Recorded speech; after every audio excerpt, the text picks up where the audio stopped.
Hello friends, మీకు తెలుసా ఇండియాలోనే అత్యంత పొడవైన సముద్రపు వంతెన ఏది అని? అయితే తెలుసుకోండి. ఇండియాలోనే అత్యంత పొడవైన సముద్రపు వంతెన అటల్ సేతు. ఇది ముంబైలో నిర్మించారు. ఇది ఒక మోడర్న్ సీ బ్రిడ్జ్. దీని పొడవు 22 కిలోమీటర్లు. దీని ఖర్చు సుమారుగా 20,000 కోట్లు. ఇది 6 లేన్ల గల వంతెన. ఈ బ్రిడ్జ్ పైన 400 సీసీ కెమెరాలను ఏర్పాటు చేశారు.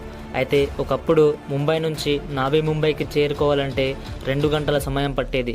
ఇప్పుడు కేవలం 20 నిమిషాలు పడుతుంది. అయితే ఈ వంతెన సౌత్ ముంబైలోని శివాడి నుండి ప్రారంభమయ్యి ఎలిఫెంట్ ఐలాండ్స్లోని నార్త్ థానే ట్రిక్ వరకు ఉంటుంది.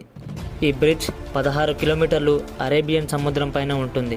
అయితే దీనిని మన దేశ ప్రధాని అయిన నరేంద్ర మోడీ గారు జనవరి 12, 2023న మన దేశానికి అంకితం చేశారు.